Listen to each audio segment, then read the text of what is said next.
Welcome to Daily Wisdom, Walking the Path with the Buddha, a podcast shared by David Roylance.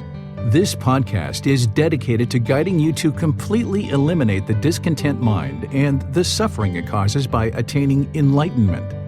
Learn and practice the teachings of Gotama Buddha that will guide you to fully attain a peaceful, calm, serene, and content mind with joy. To support this podcast, visit patreon.com/support Buddha or visit buddhadailywisdom.com, where you will discover a full range of courses, retreats, and online learning resources to assist you on the path to enlightenment. Now, here's our teacher to share more.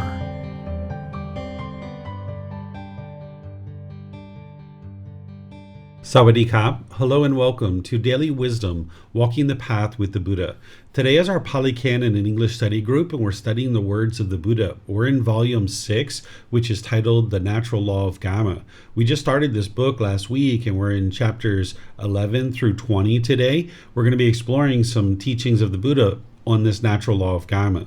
Now, even though this book is, really a collection of teachings based in the natural law of Kamma and helping you to learn specific things related to the natural law of Kamma, we could really say that all the teachings of the Buddha in one way or another are related to this natural law. And this is what you're awakening to, or this is what you're cultivating wisdom about, is this natural law. This is what you need in order to be able to navigate your way to enlightenment. So I'd like to welcome all of you, whether you're joining for the first time or you're joining regularly. The way that we do this program is I invite students who are in Zoom to be able to read a chapter from our book, and then after a student reads a chapter, I'll share some teachings on that. Then I'm going to open up to any and all questions that you have.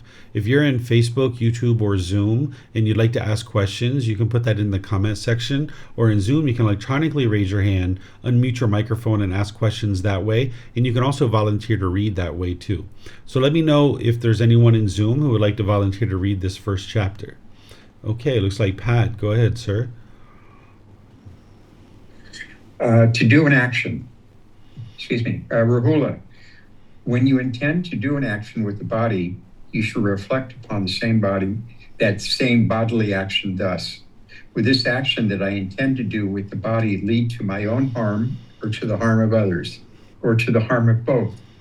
Is it an unwholesome bodily action with painful consequences, with painful results?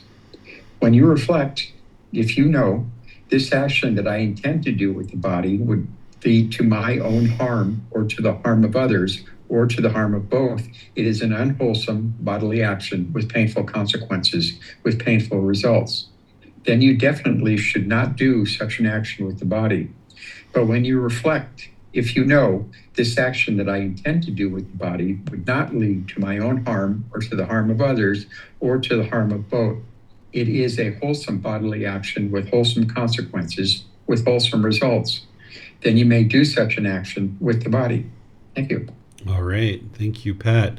So here the Buddha is teaching his son Rahula, and we have a whole series of 3 different discourses where the Buddha is teaching specific topic related to essentially reflecting as either you're getting ready to do an action, while you're doing an action, and after you've done an action. This is what's going to help you to be able to cultivate your wisdom and restrain your mind from doing something that's unwise. Because by the time you get to enlightenment, you're going to be making 100% wise decisions in all situations. You're not going to be making any unwise decisions. You're not going to be causing any harm to other beings whatsoever.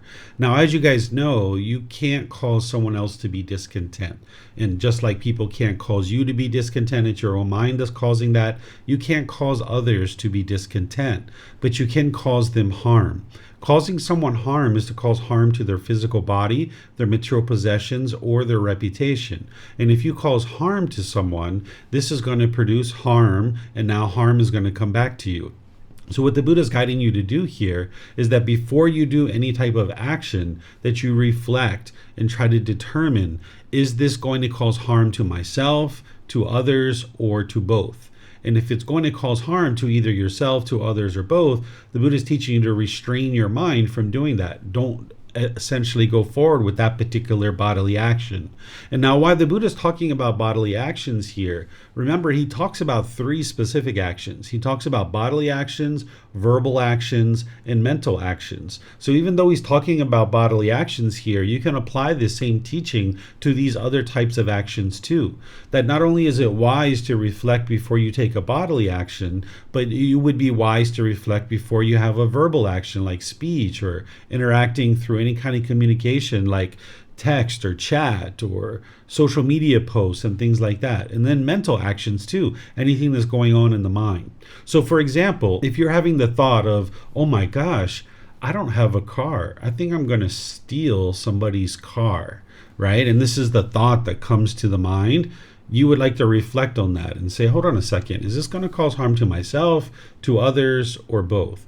This is going to cause harm to that family because they're not going to be able to go to work. They're not going to be able to go to the store and acquire basic necessities to sustain their life. If they have children, they're not going to be able to take their children to school. This is going to cause harm. And now when you see that that's unwholesome and it's going to cause harm, that it's going to produce unwholesome results for you. It's going to produce painful consequences here. This is unwholesome Kamma, or painful results. But when you reflect and you're like, I think I'd like to help my neighbor, take out their trash because I know that they're away on vacation and I see that maybe they left their trash on their front porch and this is going to attract animals and, it'd be really great if their trash was taken care of.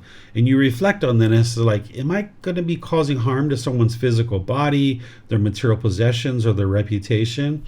No, there's no harm here. So, you might decide to go forward and do that particular bodily action. That's a wholesome action, and it's going to have wholesome results because you're practicing generosity. So this is the Buddha teaching you to reflect on something before you do it, because if you have wisdom, you can stop yourself from doing something that would be unwholesome. And now you'll be able to incur the wholesome results of having not done something unwholesome. Right? So do you guys have questions on this particular chapter? Because we've got 2 more here that are very similar in nature. Let me know if you have questions by putting that into Facebook, YouTube, or in Zoom. Okay, I don't see any questions anywhere. Is there someone who would like to read this next chapter, chapter 12? Okay, Samantha. While doing an action. Also, Rahula, while you are doing an action with the body, you should reflect upon that same bodily action thus. Does this action that I am doing with the body lead to my own harm, or to the harm of others, or to the harm of both? Is it an unwholesome bodily action with unwholesome consequences, with unwholesome results?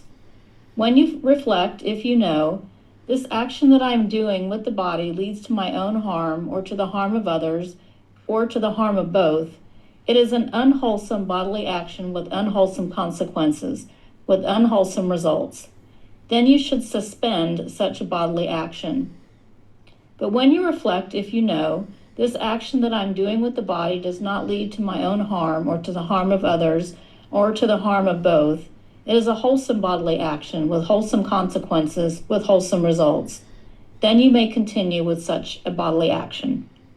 All right. Thank you, Samantha. So this is while you're actually in the act of doing something. So you're like mid, doing this thing, whether it's a bodily action, your verbal action, maybe you're speaking and you're halfway through your sentence and you're like, oh my gosh, I'm gossiping and slandering here. I'm not interested in doing that. And now what the Buddha is saying is refrain from doing that, right? Stop yourself from doing that. Because if you continue on with whatever that action is, whether it's bodily, verbal, or mental, it's going to produce unwholesome results for you. So while he's focusing on bodily actions, like I mentioned, you can relate this to the verbal actions and mental actions as well. So you'd like to stop yourself while you're actually in the process of doing that thing, no longer allowing yourself to continue to do it, because it's just going to produce harm to yourself, to others, or both. And now you're going to need to deal with the unwholesome consequences of that. So the more of that you do, the more unwholesome you're going to experience coming back to you. So if you can catch yourself midstream, like in the middle, this is at least going to save you from a certain portion of this unwholesome kamma that you would have generated. So cutting it off in the middle would be really wise if that's where you catch it. Obviously, you'd like to catch it beforehand. That's why the Buddha taught that first. But if you didn't catch it there, now catch it while you're in the process of doing something that's unwise. But then if you're in the process of doing something that is wholesome and you realize like, wow, this is really wholesome here, no need to stop that. You can continue to go forward because you know you're not causing harm to yourself, to others, or to both. So let me know what questions you guys have here on this chapter. Okay, no questions here. So now this is the third chapter that connects to all of these. Would someone like to read this one? Okay, go ahead, Pat. Having done an action. Also, Rahula, after you have done an action with the body, you should reflect upon that same bodily action thus. Does this action that I have done with the body lead to my own harm, or to the harm of others, or to the harm of both? Was it an unwholesome bodily action with unwholesome consequences, with unwholesome results? When you reflect, if you know, this action that I have done with the body leads to my own harm, or to the harm of others, or to the harm of both, it was an unwholesome bodily action with unwholesome consequences, with unwholesome results. Then you should confess such a bodily action, reveal it, and lay it open to the teacher or to your wise companions in the holy life. Having confessed it, revealed it, and laid it open, you should undertake restraint for the future. But when you reflect, if you know, this action that I have done with the body does not lead to my own harm, or to the harm of others, or to the harm of both. It was a wholesome bodily action with wholesome consequences, wholesome results. You can reside peaceful and joyful, training day and night in wholesome states. Thank you. All right. Thank you, Pat. So this is after the action is completed. The Buddha's saying that it would be wise for you to reflect here. This is what's going to help you to cultivate wisdom, that after you've actually done something, you can look at it and decide, was it wise or unwise based on the wisdom that you have? Because if you cause harm, again, that harm's going to come back to you. If you realize that what you've done is unwise and it's going to produce unwholesome results, what the Buddha is saying is that it would be helpful for you to go talk with a teacher, someone who you trust and have confidence in, or a member of the community who is wise about these teachings. And now when you lay it open to them, meaning that you expose what it is that happened, what this is going to do for you is help you to be able to gain some feedback and get some guidance of how to improve that for the future. Oftentimes, the mind's ego isn't interested in doing this. It doesn't want to admit to itself or to others that you've made some kind of misstep or some kind of mistake. So not only does it help you to get the guidance on that specific situation, but it'll actually help your ego to go into a situation where you can now say to a teacher, hey, look, I yelled at my life partner, or I hit my child and I really would like to change this. Can you help me understand what I need to do? And things of this nature. Because if you're dealing with a teacher who is either enlightened or close to it, and you have confidence in this person, or you have a community of people who are very wise, they're going to keep that to themselves. It's not like they're going to go out and gossip and slander and, talk about those kinds of things. It's purely to be able to help you get the guidance that you need to be able to make wiser decisions in the future. Because if you keep making those same decisions over and over and over again, now that you've maybe went all the way through this situation and got all the way to the end, you're going to experience unwholesome kamma. It doesn't matter, if you've done something unwise, you're going to experience the unwholesome results. But at least here at the very end, if you didn't catch it at some other time, you can at least cultivate the needed wisdom so that you don't repeat it in the future. You just keep this cycle going over and over and over again. So by laying it open and revealing it, you can actually cultivate the wisdom so that you don't actually do this in the future, and you can restrain your mind, right? This is what would be wise for you. But conversely, if you've done things that are wholesome and wise all throughout your day, and you know that you haven't caused any harm, this is where you can reside peaceful and joyful all day long. Have you ever done things throughout your day, maybe prior to getting on the path to enlightenment, maybe now too, where you've done things throughout your day and you've made some unwise decisions, and you lay your head down on the pillow and you're trying to go to sleep, but you're kind of invaded by your thoughts, and thinking about the unwise decisions that you made all throughout your day. And now you have stress and anxiety or guilt and shame or fear about the things that you did throughout your day. Whereas if you know that what you've done is wholesome and wise, and you haven't made any unwise decisions and you haven't caused any harm, you can reside peaceful and joyful. You can easily doze off to sleep knowing that you didn't cause any harm to anyone. So the way that I think about these three discourses is it's like this wild bush, right? That you're cutting it back and cutting it back and cutting it back and cutting it back and cutting it back. And eventually you'll uproot it, and then your mind actually won't do these unwholesome things. So if you got all the way to the end like this, through a particular bodily action, verbal action, or mental action, you've gotten all the way to the end like this, and now you finally see you did something unwise, and now you go get help. Now you kind of clipped a little bit of the leaves on the bush, right? But if you're going through this situation and maybe halfway through while you're doing an action, you figured out that you're doing something unwise, you've kind of cut that bush back a little bit further, right? But now if you're reflecting prior to doing something and you actually see that it's unwise and you choose not to do it, then you've cut that bush back even further. And now eventually you'll get to the point where you uproot it completely out of the mind, and the mind would never even think about doing that particular thing ever. Like right now, when you probably go into a store, the idea of stealing something is the farthest thing from your mind. You have no interest in doing that whatsoever. That thought doesn't even come up in your mind like, oh, I should steal this thing, right? Because the root of that is out of your mind.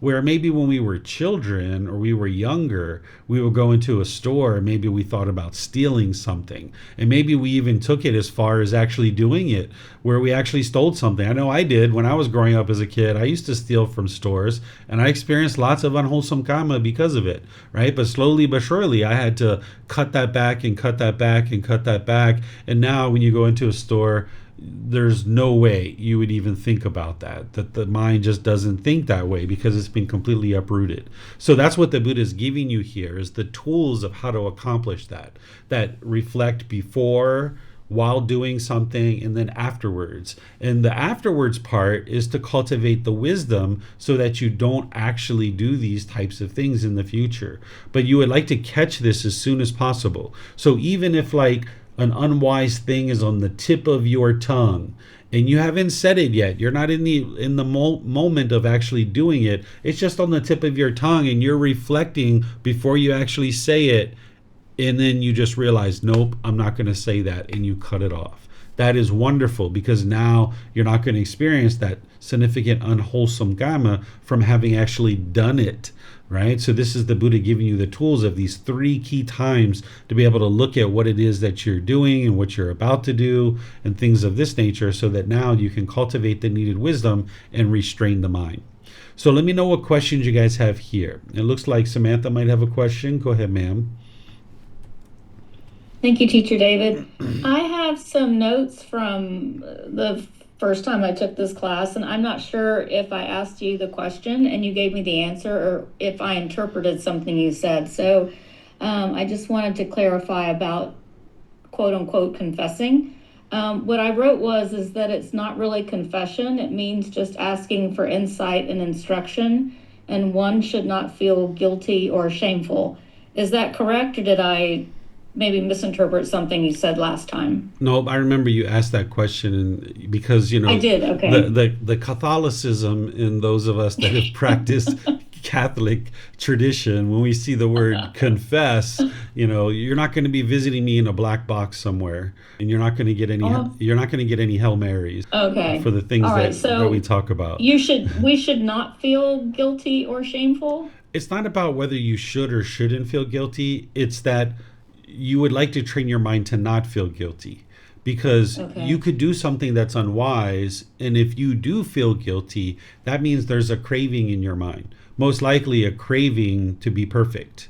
And now with the mind's craving for perfection, when you realize you've made a misstep, you could feel guilty and shameful. So it's not a matter of whether you should or shouldn't. It's that if there's craving present, you will feel guilty. So now get rid of that craving. But there's no need to feel guilty. Instead, what you would like to do is you would like to maintain your composure and realize, okay, that was unwise, and now figure out what's the best way to get some wisdom so that in the future you can make better decisions. Okay.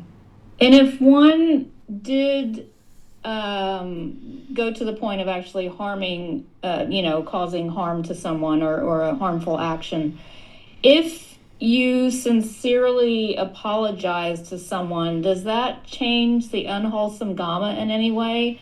Or is it just something that's wise to do, to admit that you've been hurtful and to tell the other person that you're aware of that? It will improve your Kamma, but it's not going to completely erase it just with an apology. Mm-hmm. So you're going to need to understand that even with the apology, which is wise because that's helpful for the mind's ego and it's helpful to do some cleaning up of your unwholesome Kamma, but you're still going to experience the unwholesome Kamma even with the apology. Okay. Thank you, Teacher David. Yep, but it's still wise to definitely apologize. Okay. All right. I don't see any other questions. So let's go to the next chapter. This is chapter 14. Is there someone who would like to read this one? Okay, it looks like Samantha. Do not be judgmental regarding people.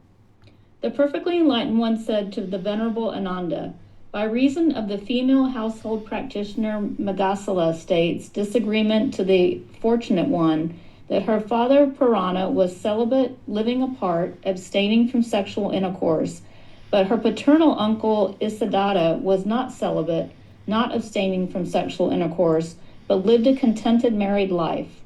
When they died, the fortunate one declared, they attained to the state of the once returner and have been reborn in the Tasita group of heavenly beings. Judgmental people compare them, saying, this one has just the same qualities as the other, so why is one worse and one better? This will be for their lasting harm and suffering. In this case, the person who is sweet-natured and has listened, learned, comprehended theoretically, and found temporary freedom is better and finer than the other person. Why is that? Because the teaching stream carries him along. But who can know this difference except the Tathagata? Therefore, Ananda, do not be judgmental regarding people.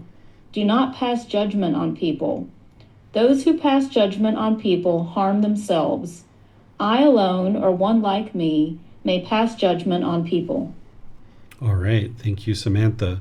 So what's happening here is this household practitioner is talking to the Buddha about one member of her family lived life in a certain way and practiced the teachings in a certain way, and another person in her family lived life and practiced the teachings in another way.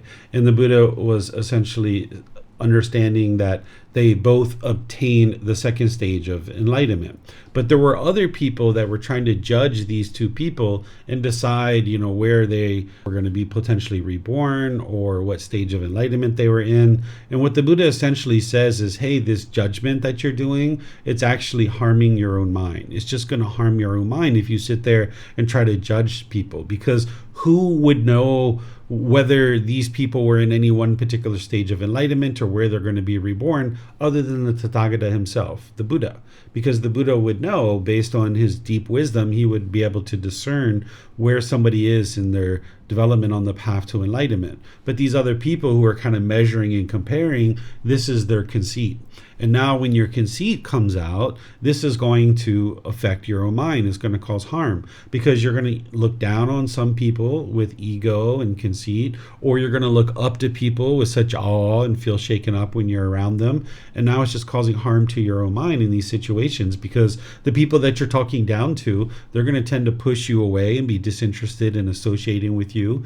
And the people who you put yourself under and you shaken up when you're around them, they're going to lack confidence in you. Like, say it was your boss or something, and now you're going to have difficulties in your career because they're not going to have the confidence to give you that wonderful project that can improve your career because you're all shaken up.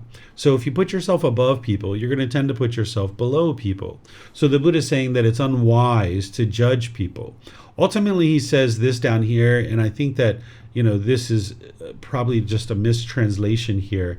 It says, I alone or one like me may pass judgment on people. What judgment is to measure and compare people, trying to determine what is wholesome for other people and what's not wholesome for other people. Well, a Buddha would be able to discern that type of information, but they're only going to share it with someone who has interest in learning their teachings.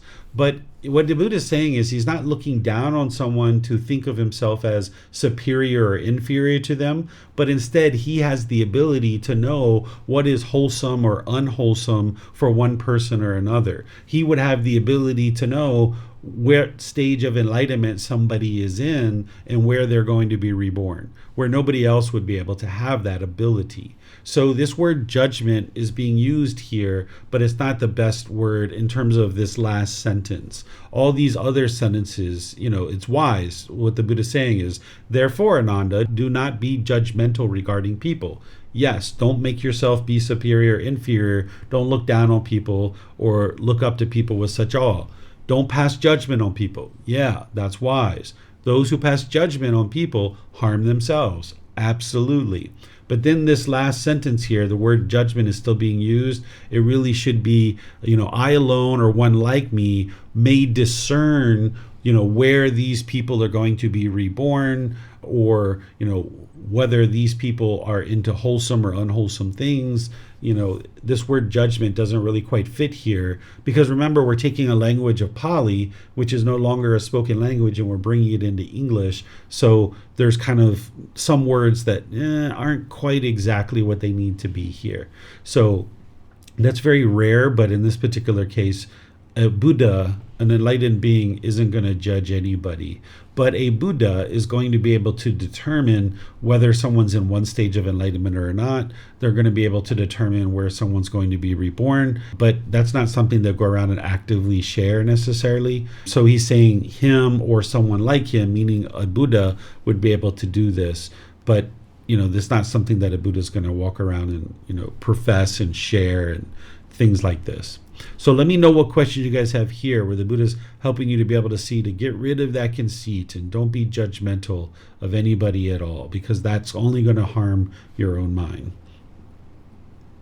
Okay, I don't see any questions. So now we'll go to chapter 15 here. This is like Pat would like to read this one. Looks like the Samantha and Pat show here. All right. Discontentedness is dependently arisen. On one occasion, Nanda, I was residing right here in Rajagaha in the bamboo grove, the squirrel sanctuary. Then, in the morning, I dressed and taking bowl and robe, I entered Rajagaha for alms food. Then it occurred to me, it is still too early to walk for alms food in Rajagaha. Let me go to the park of the wanderers of other communities. Then I went to the park of the wanderers of other communities. I exchanged greetings with those wanderers, and when we had concluded our greetings and cordial talk, I sat down to one side. The wanderers then said to me, as I was sitting to one side, friends, some ascetics and Brahmins, proponents of Kamma, maintain that discontentedness is created by oneself. Some ascetics and Brahmins, proponents of Kamma, maintain that discontentedness is created by another. Some ascetics and Brahmins, proponents of Kamma, maintain that discontentedness is created both by oneself and by another. Some ascetics and Brahmins, proponents of Kamma, maintain that discontentedness has arisen randomly, being created neither by oneself nor by another. Now, what does the ascetic Gotama say about this? What does he teach? How should we answer if we are to state what has been said by the ascetic Gotama and not misrepresent him with what is contrary to the truth? And how should we explain in accordance with the teachings so that no reasonable consequence of our assertion would give ground for criticism? I have said, Ananda, that discontentedness is dependently arisen. Dependent on what? Dependent on contact. If one were to speak thus, one would be stating what has been said by me and would not misrepresent me with what is contrary. Thank you. All right. Thank you, Pat. So as we know, Discontentedness is caused by craving, desire, attachment, the mind's longing, yearning. If there's craving in the mind, then there's going to be discontentedness. That's the cause. And then it goes all the way back to ignorance, or the unknowing of true reality, the lack of wisdom. You learn that through dependent origination. But in order for discontentedness to arise, there needs to be contact. Contact through the six sense bases. There needs to be contact through the eyes, ears, the nose, the tongue, the body, or the mind itself. Remember, contact is made up of three things. There needs to be the internal sense base, the external sense base, and then there needs to be the awareness of that, the consciousness. So the internal sense base is the actual eye, the ear, the nose, the tongue, the body, and the mind. The external sense base is whatever those things are perceiving. So, for example, with the eye, that's the internal sense base. The external sense base is forms. Then with the ear, the external sense base is sounds. With the nose, it's odors. With the tongue, it's flavors. With the body, it's physical objects. And with the mind, it's mental objects. So when you have the internal sense base and the external sense base, those two things come in contact with each other. Now the mind becomes aware of that. The Buddha refers to that as eye consciousness, or ear consciousness, nose consciousness, tongue consciousness, body consciousness, or mind consciousness. So now when the mind is aware that it's been contacted, if there's a craving in the mind, now there's going to be discontentedness. So in order for discontentedness to arise, there needs to be contact. This is why if you're in a conversation, no matter what kind of conversation it is, whether you're listening or whether you're participating, and you're noticing anger and frustration arising, of course you'd like to cut it off. That's what you're being trained to do and learning to do, is internally in your mind to cut it off. But if your mind's unable to do that, you can break contact. You can walk away. That's going to eliminate the contact. So now your craving, desire, attachment isn't getting triggered.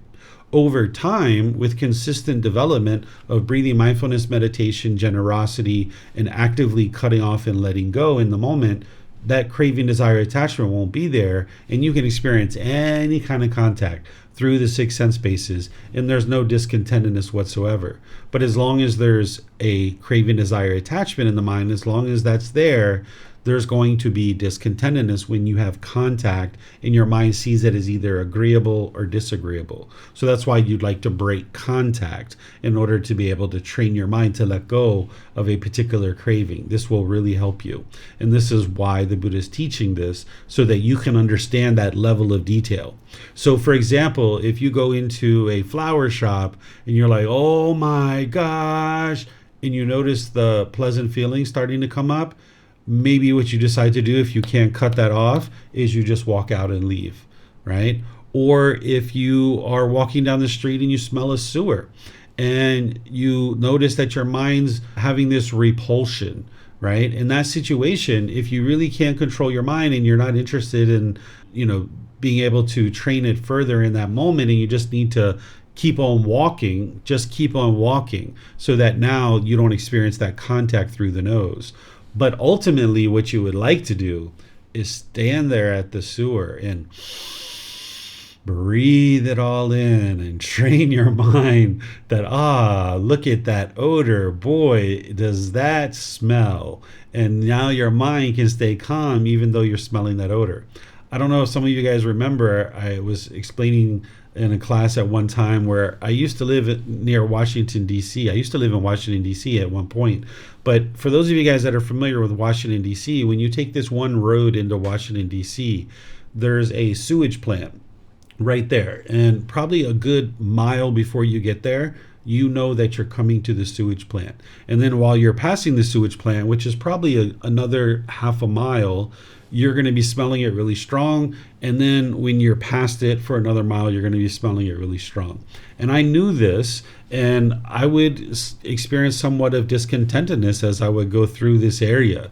So what I did one time is I drove my car to the sewage plant, parked there, got out of the car, and breathed it all in, and I stayed there for a while until my mind was just like, okay, this is just an odor, right? So this is what you would like to do, which you guys learned in the previous classes, where if there's something that you're getting pleasant feelings from, you're going to need to distance yourself from that, train your mind to let it go, breaking contact. If there's something that is experiencing painful feelings or neither painful nor pleasant, you're going to need to bring that into your life and now train your mind to be desensitized to that particular thing. But depending on where you are in your training, you might be very early on and you might not even realize that you have this particular craving. And you notice, oh my gosh, here comes some discontentedness, and I'm in a business meeting and I don't want to pop in front of all these 10, 12, 15 people. Let me just excuse myself and go to the bathroom. Let me break contact so that I don't hear this particular thing that's happening right now. And this will protect your mind. The Buddha refers to this as guarding the doorways to discontentedness, that you would like to guard these doors because you're experiencing contact through these six sense bases and you need to guard that. So where that comes from is understanding that contact is the cause and condition that is going to trigger your cravings, desires, attachments. So discontentedness is dependent on contact.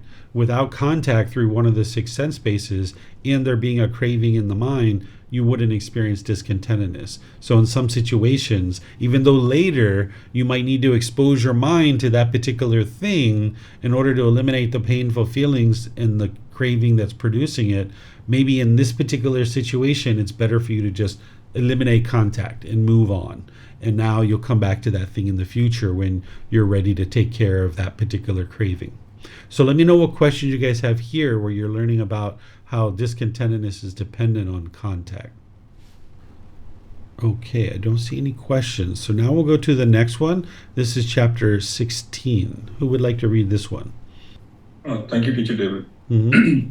Walking the middle way, two extremes that should not be followed. Monks, these two extremes should not be followed by one who has gone forth into homelessness. What two? The pursuit of sensual happiness in sensual pleasures, which is low, vulgar, the way of the worldlings, not honorable, unbeneficial, and the pursuit of self-mortification, which is painful, not honorable, unbeneficial. Without veering towards either of these extremes, the Tathagata has advocated to the middle way, which gives rise to vision, which gives rise to wisdom, which leads to peace, to direct knowledge, experience, to enlightenment, to nibbana. And what monks is that middle way awakened by the Tathagata, which gives rise to vision, which leads to nibbana, enlightenment. It is this noble eightfold path, that is right view, right intention, right speech, right action, right livelihood, right effort, right mindfulness, and right concentration. Thank you. All right, thank you, Vibhav. So this middle way, you can see the Buddha's talking about the Eightfold Path. That's the middle way. But your mind's going to have a tendency to go to one side or the other and even swing back and forth. That's what it does in the unenlightened state. Even with these teachings, I'll give you an example. There was a student who contacted me recently who learned about washing feet and how that eliminates conceit out of the mind. And this student was asking me, should I do this like every week or, every 2 or 3 days, or should I just avoid doing this altogether?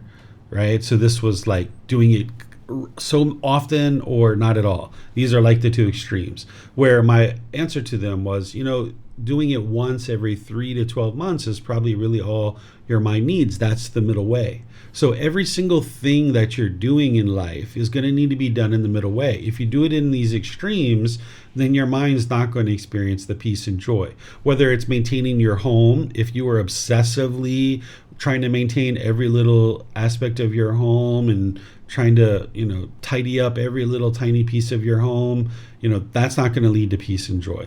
But if you're on the other side where you could care less about your home and you weren't really paying attention to its maintenance and upkeep, you're not going to experience peace and joy there either. So you've got to come to the middle.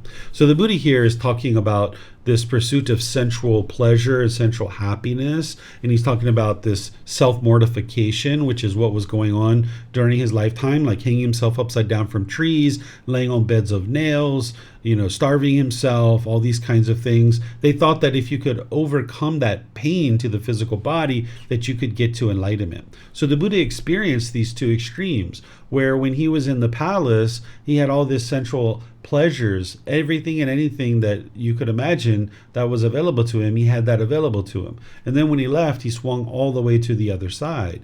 But it was ultimately when he came to the middle that he realized that's where the peace and the joy is. So you're going to need to do this with each individual aspect of your practice, and using the Eightfold Path as a guide, training your mind through that. But then on a day-to-day basis, moment-by-moment basis, if your mind is not peaceful, if it's not joyful, if you're experiencing stress and anxiety, if your mind's uptight and apprehensive or things like this, it's just because it's not in the middle. No matter what it is, whether it's your maintenance of your home, your relationships with your family, maybe your job or occupation, any number of things, if your mind is not peaceful about that particular thing, it's because it's not in the middle. And you've got to find that middle and navigate that and be able to stay there. And it's the Eightfold Path that's going to help you to be able to do that. So let me know what questions you guys have here on this chapter. Okay, I don't see any questions.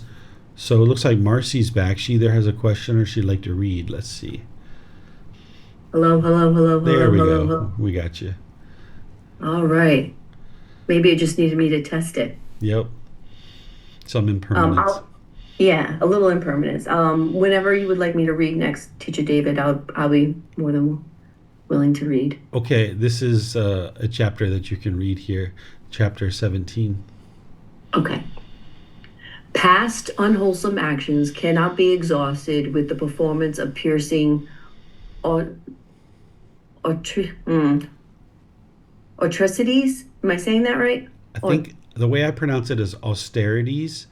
Austerities. Okay. Yeah. That makes sense. Austerities. Harshness. Now, man nahamana. On one occasion, I was living in Rajagaha on the mountain Vulture Peak. On that occasion, a number of Nagagathas living in the black rocks on the slopes of the Isagili were practicing continuous standing, rejecting seating, and were experiencing painful, agonizing, piercing feelings due to effort. Then, when it was evening, I rose from meditation and went to the Nagathas there. I asked them, "Friends, why do you practice continuous standing, rejecting seats, and experiencing painful, agonizing, piercing feelings due to effort?" When this was said, they replied, "Friend, the Nagatha Natuputas is omniscient and all-knowing and claims to have complete wisdom and vision thus. Whether I am walking or standing or asleep or awake, wisdom and vision are continuously and uninterruptedly present to me." He says thus, Nagagathas, you have done unwholesome actions in the past, exhausted them with the performance of piercing, austerities. And when you are here and now restrained in body, speech, and mind, that is doing no unwholesome actions for the future. So by obliterating them with asceticism, past actions, and by doing no fresh actions, there will be no consequences in the future. With no consequences in the future, there is the destruction of action. With the destruction of action, there is destruction of discontentedness. With the destruction of discontentedness, there is destruction of feeling. With the destruction of feeling, all discontentedness will be exhausted. This is the doctrine we approve of and accept, and we are satisfied with it. When this was said, I told them, "But friends, do you know that you existed in the past, and that it is not the case that you do not exist?" "No, friend. But friends, do you know that you did unwholesome actions in the past and did not abstain from them?" "No, friend." "But friends, do you know that you did such and such unwholesome actions?" "No, friend." "But friends, do you know that so much discontentedness has already been exhausted, or that so much discontentedness still has to be exhausted, or that when so much discontentedness has been exhausted, all discontentedness will have been exhausted? No, friend. But friends, do you know what the abandoning of unwholesome states is and what the cultivation of wholesome states is here and now? No, friend. So, friends, it seems that you do not know that you existed in the past and that it is not the case that you did not exist, or that you did unwholesome actions in the past and did not abstain from them, or that you did such and such unwholesome actions, or that so much discontentedness has already been exhausted, or that so much discontentedness has still to be exhausted, or that when so much discontentedness has been exhausted, all discontentedness will have been exhausted, or what the abandoning of unwholesome states is and what the cultivation of wholesome states is here and now. That being so, those who are murderers, bloody-handed, evildoers in the world, when they are reborn among human beings, go forth into homelessness as Nagathas. Thank you, Teacher David. Okay, thank you, ma'am. So this is the Buddha speaking with people who aren't understanding the natural law of Kamma, and they think that the way that they're going to extinguish all their unwholesome Kamma from the past is to cause pain to the body, is that they're standing there rejecting seats, experiencing painful, agonizing, piercing feelings due to their effort, right? So they're not understanding the natural law of Kamma of cause and effect, that you can't extinguish your unwholesome Kamma by just causing physical pain to the body. So that's why the Buddha asked them these questions to see if they understood what they were needing to understand, and they didn't understand any of these things. So they would never be able to actually get to enlightenment without an understanding of the natural law of Kamma. So that's why he says, okay, well, when people are murderers, bloody-handed evildoers in the world, when they are reborn among humans, they go forth into homelessness with these people that are standing there in this piercing agony, right? And they're, even though they're in the human realm, they're experiencing all these pain of just standing there almost like they're in hell, but they're in the human world. This is because of their past actions as murderers or bloody-handed and evildoers in the world. This is their way of experiencing the painful experiences that they inflicted on other people in the past. So it's kind of like being in hell, but you're actually in the human realm. So what you're learning is you're learning that the way that you extinguish unwholesome Kamma is by the cultivation of wisdom first. And now by cultivating wisdom, whenever your old unwholesome Kamma is coming back to you, you need to make new decisions that is producing wholesome Kamma. And that's how you're going to get to the extinguishing of your old unwholesome Kamma. So for example, in the past, if I lied on my tax forms and I'm getting a notice in the mail 3 years later that says that, you owe us $1,000 for the amount that you initially owed us 3 years ago, you owe us $1,000 interest and $1,000 penalty, you're not going to extinguish that by just standing up and doing harsh things to the body. That's not the way that you're going to extinguish that old unwholesome Kamma coming back to you. Instead, in the present moment, you need to make wise decisions to call up the government, write them a letter, try to figure out how to extinguish this debt. Just standing there and not doing any new actions while causing harm to the body in the present moment, that's not going to extinguish your old unwholesome Kamma. But there's plenty of people in the past and even now that think this is the case, that the way that you actually get to the point of the extinguishing of your unwholesome Kamma is to do these kinds of things. But you're learning the truth, and you'll see that truth is working because you'll experience less and less unwholesome Kamma because you're producing more and more new wholesome Kamma, that your unwholesome Kamma is getting extinguished. So now your life is just going to get better and better and better because you just keep experiencing all this wholesome Kamma. So let me know what questions you guys have here on this chapter. Okay, I don't see any questions anywhere.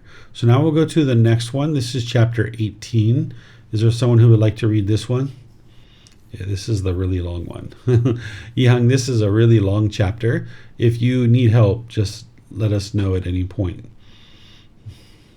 Okay, thank you, Teacher David.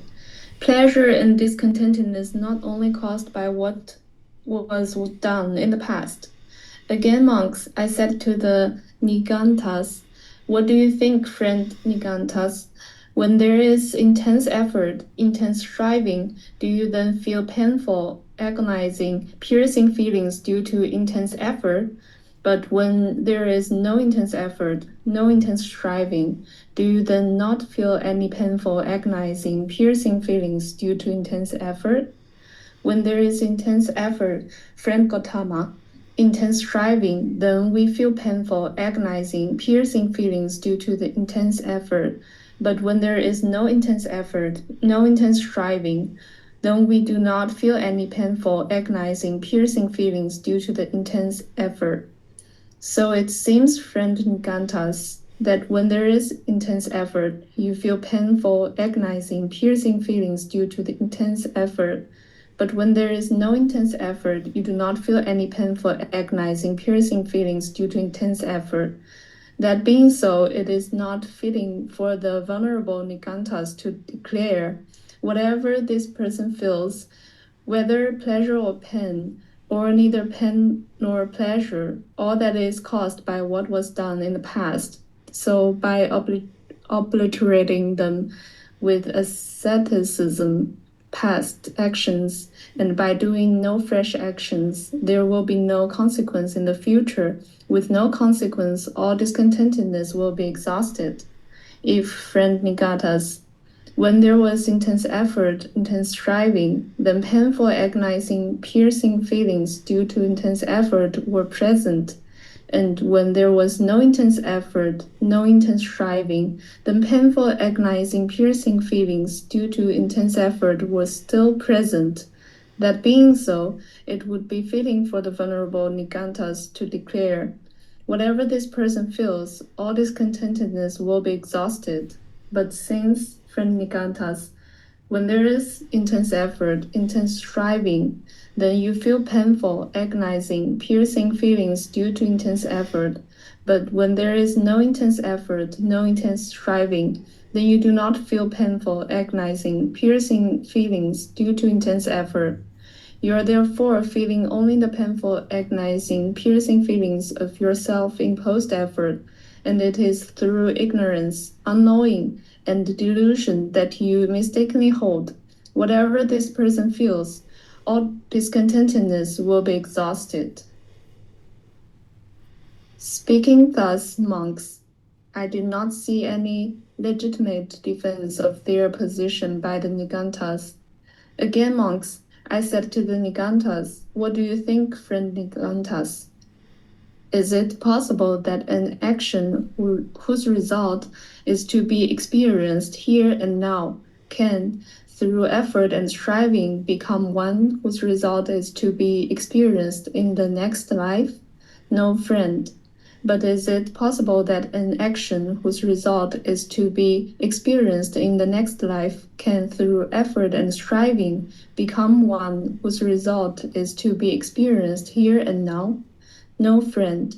What do you think, friend Nigantas? Is it possible that an action whose result is to be experienced as pleasant can, through effort and striving, become one whose result is to be experienced as painful? No, friend. But is it possible that an action whose result is to be experienced as painful can, through effort and striving, become one whose result is to be experienced as pleasant? No, friend. What do you think, friend Nigantas? Is it possible that an action whose result is to be experienced in a matured personality can, by effort and striving, become one whose result is to be experienced in an unmatured personality? No, friend. But is it possible that an action whose result is to be experienced in an unmatured personality can, by effort and striving, become one whose result is to be experienced in a matured personality? No, friend. What do you think, friend Nigantas? Is it possible that an action whose result is to be much experienced can, through effort and striving, become one whose result is to be little experienced? No, friend. But is it possible that an action whose result is to be little experienced can, through effort and striving, become one whose result is to be much experienced? No, friend. What do you think, friend Nigantas? Is it possible that an action whose result is to be experienced can, through effort and striving, become one whose result is not to be experienced? No, friend. But is it possible that an action whose result is not to be experienced can, through effort and striving, become one whose result is to be experienced? No, friend.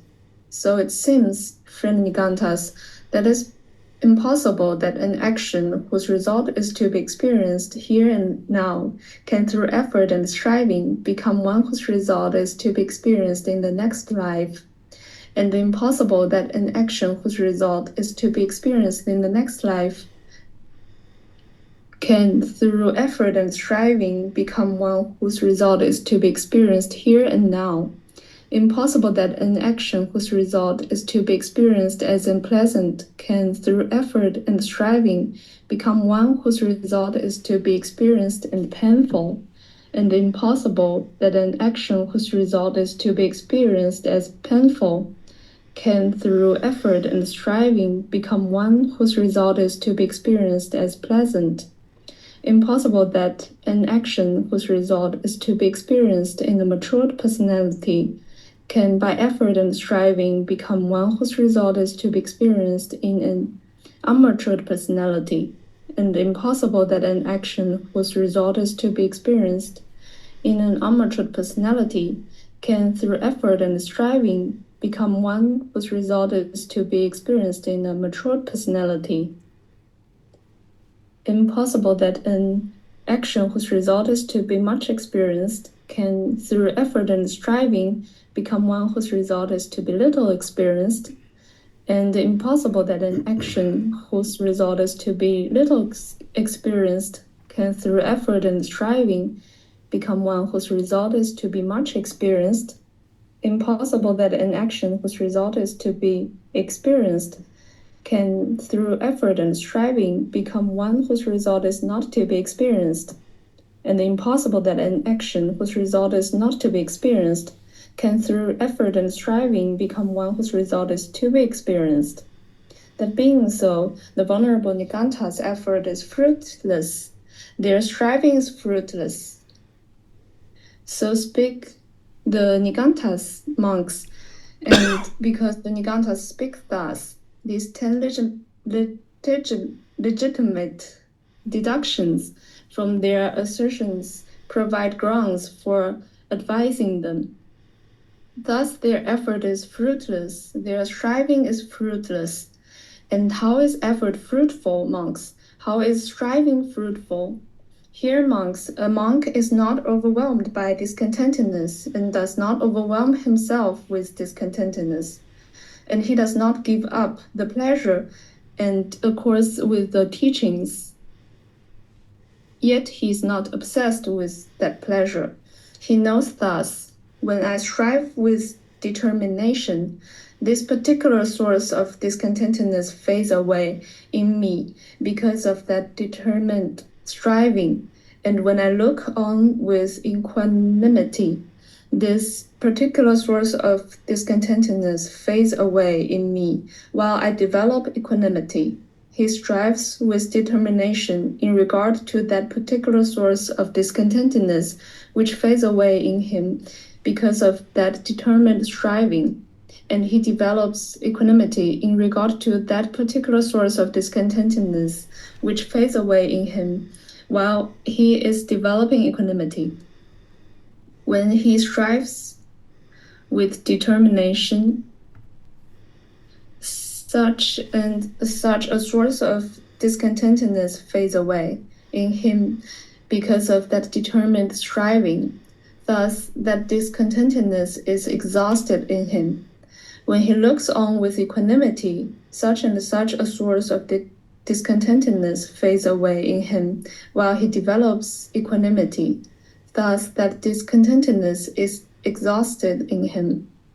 Again, monks, a monk considers thus, while I live according to my pleasure, unwholesome states increase in me, and wholesome states diminish. But when I exert myself in what is painful, unwholesome states diminish in me and wholesome states increase. What if I exert myself in what is painful? He exerts himself in what is painful. When he does so, unwholesome states diminish in him and wholesome states increase. At a later time, he does not exert himself in what is painful. Why is that? The purpose for which that monk exerted himself in what is painful has been achieved.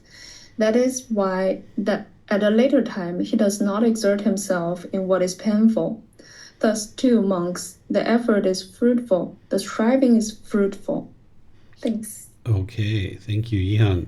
So this whole first part where he's going through and he's asking these folks all these questions, essentially what you can understand from this is what they're saying is you can't extinguish any unwholesome actions, any unwholesome kamma can't be extinguished through this striving that they're doing, through this austerities, through this, things that they're doing, like causing physical pain to the body. You can't extinguish your unwholesome kamma that way.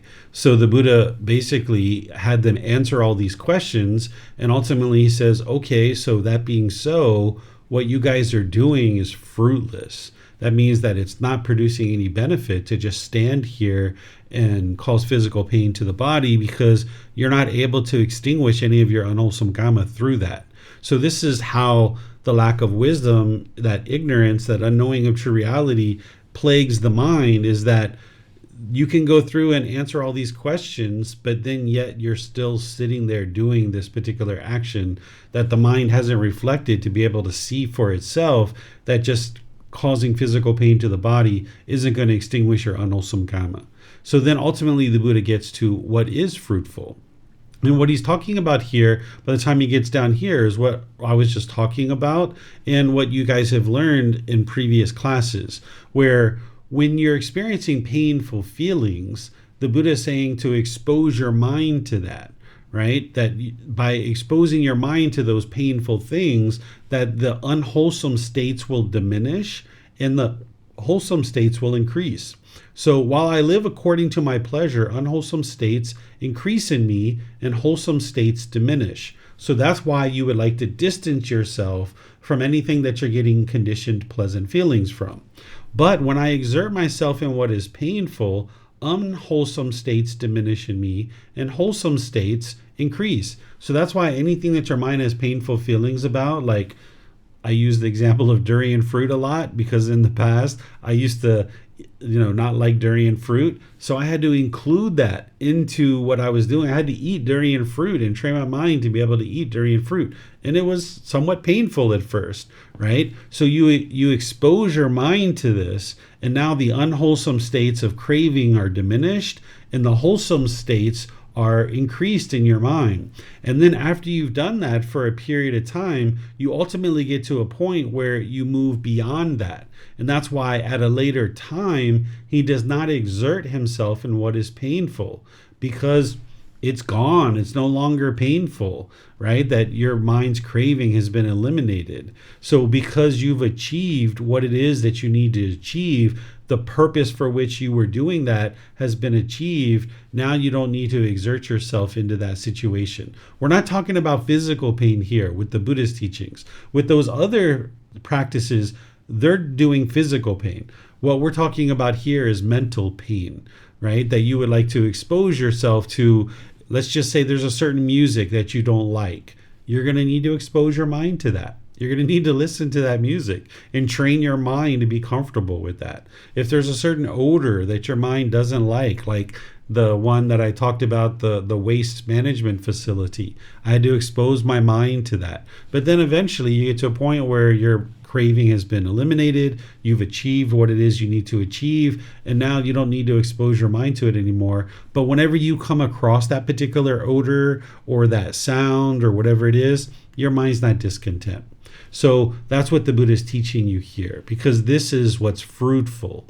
Because now you can eliminate the underlying cause, which is the craving, and now you won't experience that discontentedness anymore. You've exhausted the craving, extinguished it, eliminated it. It's no longer subject to future arising, so therefore your mind can be at ease.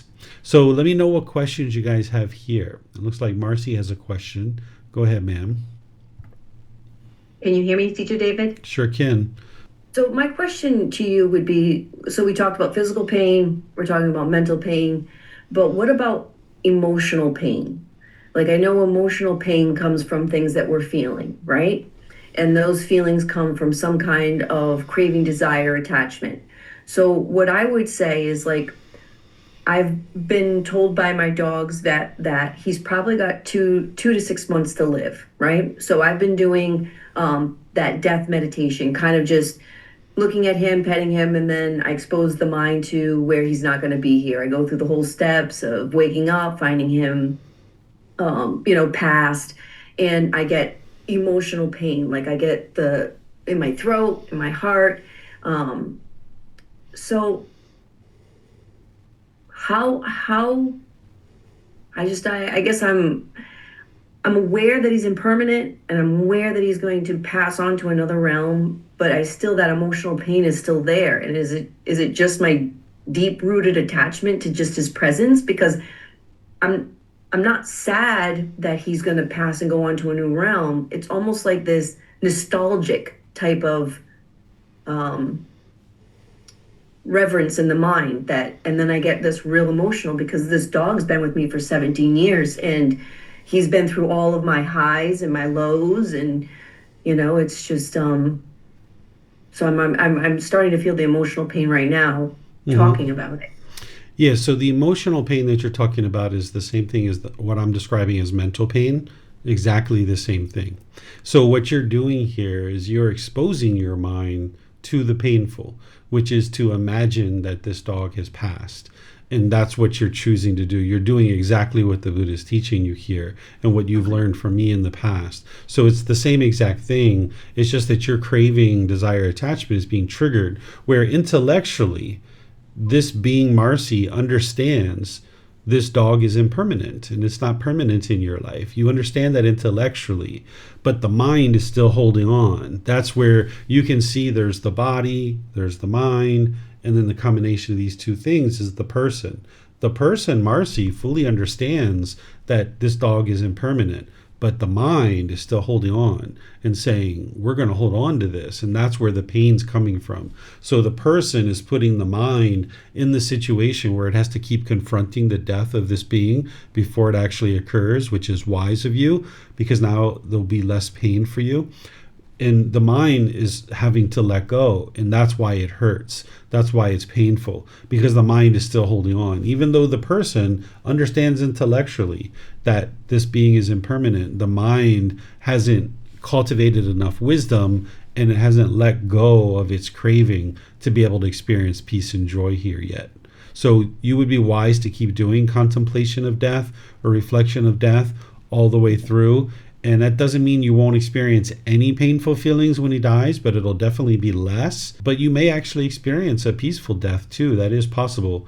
That not only with animals, but with human beings, you could do that too. You've got some time here, 2 to 6 months, to maybe train the mind to let go. But don't be surprised if you do have some discontentedness. And now on the backside of that, eventually your mind will let go. My other question to you is, so during these contemplations or reflection of death, like, there's a lot of crying. So am I to cut off that crying and let it go, or should I allow the body to use crying as a way of processing it? If you need to cry, then cry. You're not suppressing it. You're not repressing it. That's not what you're interested in doing. If you need to cry, then cry. Let it out. Have a good cry, right? You've had plenty of those before, right? But if you're able to cut it off, not suppress it or repress it, but if you're able to cut it off, then great, cut it off. But if you need to cry, let it go. Let it rip. Get it all out. Extinguish it. Yeah. All right. Thank you, Teacher David. Mm-hmm. You're welcome. Okay, I don't see any other questions anywhere. So now we'll go to this next one. This is chapter 19. Is there someone who would like to read this? Okay, Mr. Pat. All that is caused by what was done in the past. Monks, there are these three sectarian tenets which, when questioned, interrogated, and cross-examined by the wise and taken to their conclusion, will remain stuck in a doctrine of inaction. What are the three? 1. There are monks, some ascetics and Brahmins, who hold such a doctrine and view as this: whatever this person experiences, whether pleasure, pain, or neither pain nor pleasure, all that is caused by what was done in the past. 2. There are other ascetics and Brahmins who hold such a doctrine and view as this: whatever this person experiences, whether pleasure, pain, or neither pain nor pleasure, all that is caused by God's creative activity. 3. And there are still other ascetics and Brahmins who hold such a doctrine and view as this: whatever this person experiences, whether pleasure, pain, or neither pleasure, pain, nor pleasure, all that occurs without a cause or condition. Monks, I approach those ascetics and Brahmins who hold such a doctrine and view as this: whatever this person experiences, whether pleasure, pain, or neither pain nor pleasure, all that is caused by past deeds. And I said to them, is it true that you, venerable ones, hold such a doctrine and view? When I ask them this, they affirm it. Then I say to them, in such a case, it is due to past deeds that you might destroy life, take what is not given, indulge in sexual activity, speak falsehood, produce argumentative speech, speak harshly, indulge in idle chatter, that you might be full of longing, have a mind of ill will, and hold wrong view. Those who fall back on past deeds as the essential truth have no interest to do what should be done and to avoid doing what should not be done, nor do they make an effort in this respect. Since they do not apprehend as true and valid anything that should be done or should not be done, they are muddle-minded. They do not guard the mind, and even the personal designation ascetic could not be legitimately applied to them. Thank you. All right. Thank you, Pat. So these are three things that people, quote unquote, believe, but it's not true, and it's complete opposite of the natural law of Kamma. The more you peer into the natural law of Kamma, you will see that everything that any particular being is experiencing is a result of their decisions. It's not about blame or fault. It's not about punishment and rewards. It's none of that kind of stuff. It's not good luck or bad luck, destiny or fate, why you're experiencing what you're experiencing. It's the decisions that you're making. That's what's producing whatever result that you're experiencing. And you need to be able to see that truth for yourself by asking yourself questions like, who chose for you to listen to this class right now? Who chose for the clothing that you're wearing or lack thereof? Who chose the hairstyle that you have? Who chose whether or not you ate breakfast this morning? Who chose the job or occupation that you have? Who chose the location where you're living? Who chose the friends that you spend time with? These are all choices that you're making that are leading to some particular result. But what some people think is that what they're experiencing on a day-to-day basis are caused by these things. That the pleasure, pain, and neither painful nor pleasure is caused by everything they've done in the past, meaning like past lives. And that you can't change anything about your life today because everything's already predetermined based on what you did in your previous lives. You'll talk to people like this, that they think that it's fruitless to do anything in this life to improve your life because everything's predetermined based on what you did in your last life. So basically you're stuck and you're locked in. Or you'll hear people say that what they experience is because of God, and God is the one who's controlling everything that they're experiencing. Or some people say there is no cause and condition. It just happens. Maybe it's the universe that these things happen, right? There's no cause and condition for any of this stuff. It's just kind of random events that's happening, right? So if you subscribe to any of this type of thinking, then you're not seeing true reality of the natural law of Kamma, and you're stuck and you can never change anything about your life. So the Buddha actually asked these people who think this way, and they confirmed it. They said, yes, that's exactly what we think, that those things are true. And then he says, is it because of those things that you destroy life, you take what is not given, you indulge in sexual activity, speak falsehoods, produce argumentative speech, speak harshly, indulge in idle chatter, that you're full of longing, that's craving, desire, attachment, that you have a mind of ill will, that's the anger, hatred, and ill will, and that you hold wrong view, that's the ignorance or the unknowing of true reality, that's the three poisons or the three unwholesome roots? Is it because of the things that you've done in the past that stuff is occurring now? Is it because of God that these things are occurring? Or is there no cause and condition that these things are occurring because of that? So now when the Buddha gets down here, he says those who fall back on this kind of stuff have no interest to do what should be done, or to avoid doing what should not be done. And they don't make any effort in that respect, because in this particular situation, he's saying everything's based on the past. So basically, these people think they're stuck and they're locked in, so they don't make any effort to improve what it is that they're choosing to do on a day-to-day basis and make better decisions.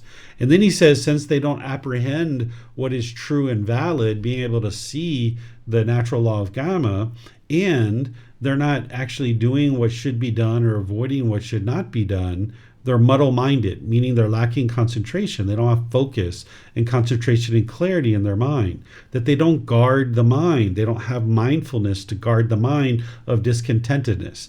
And then he goes further and he says the personal designation of aesthetic could not be legitimately applied to them.